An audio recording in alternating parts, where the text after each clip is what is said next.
Indian जायकाज मध्ये आपले स्वागत आहे। आज आपण बनवणार आहोत फिश करी।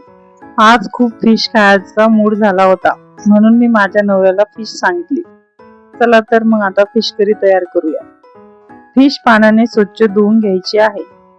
त्यावर अर्ध लिंबू पिळून घ्यायचे आहे।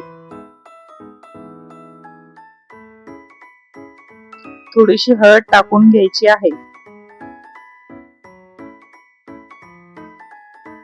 1 चम्मच मीठ टाकून सर्व व्यवस्थित फिशला लावून घ्यायचे आहे। प्लेटला एक साइड उंच करून घ्यायचे आहे, म्हणजे त्यातून सुटणारे पाणी एका साइडला जमा होईल। ते पाणी वापरायचे नाही, सर्व पाणी निघोस्तोवर तसेच ठेवायचे आहे। तोपर्यंत आपण मसाला तयार करून घेऊया। त्यासाठी खोबरं भाजून घ्यायचे आहे। मी 1 कांदा, भाजलेले खोबरे, लसूण, अद्रक आणि सांबार घेतला आहे। कांदा भाजून घ्यायचा आहे। थोडेसे मिरी आणि लवंग टाकून घ्यायचे आहे।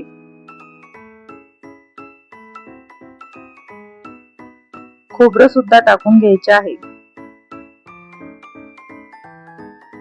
व्यवस्थित भाजल्यानंतर सर्व काढून घ्यायचे आहे।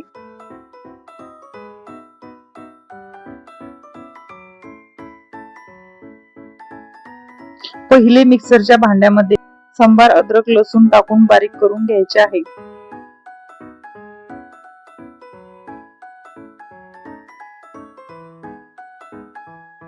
थोडीशी अद्रक लसूणची पेस्ट फिशला लावून घ्यायची आहे।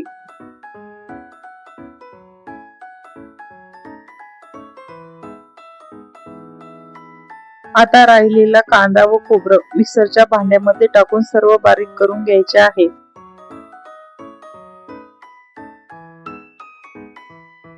फिश फ्राय करण्यासाठी कढईमध्ये तेल टाकून घ्यायचे आहे। तेल चांगले गरम होऊ द्यायचे आहे। त्यामध्ये फिशचे 4-5 पीस टाकून घ्यायचे आहे।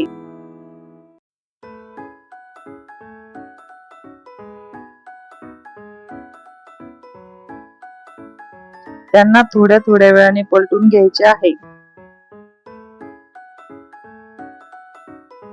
व्यवस्थित फ्राय झाल्यावर सर्व पीस काढून घ्यायचे आहेत। असे सर्व पीस फ्राय करून घ्यायचे आहे। अशी फ्राय फिश खायला पण चांगली लागते। लहान मुलांना भाजीतले पीस आवडत नाही, हे फ्राय पीस ते आवडीने खातात। करी बनवण्यासाठी कढईमध्ये तेल टाकून त्यामध्ये वाटण टाकून घ्यायचे आहे। वाटण व्यवस्थित परतून घ्यायचे आहे। 2 चम्मच लाल तिखट, 1 चम्मच कांदा लसूण मसाला आणि 1 चम्मच गरम मसाला टाकून व्यवस्थित परतून घ्यायचे आहे।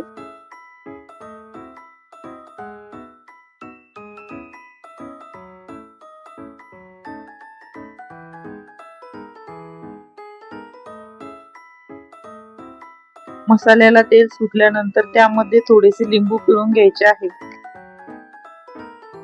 आपल्याला हवे तेवढे पाणी टाकून घ्यायचे आहे। ग्रेव्ही थोडीशी घट्ट झाल्यामुळे मी त्यामध्ये अजून थोडेसे पाणी टाकले। तुमच्या आवडीप्रमाणे तुम्ही ग्रेव्ही बनवू शकता। चवीनुसार मीठ टाकून घ्यायचे आहे।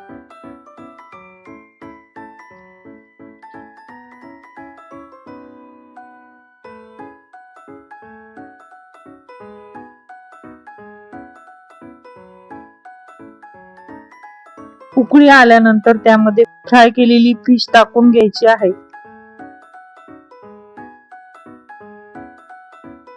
थोडासा सांबार टाकून घ्यायचा आहे। आपली फिश करी तयार झाली आहे।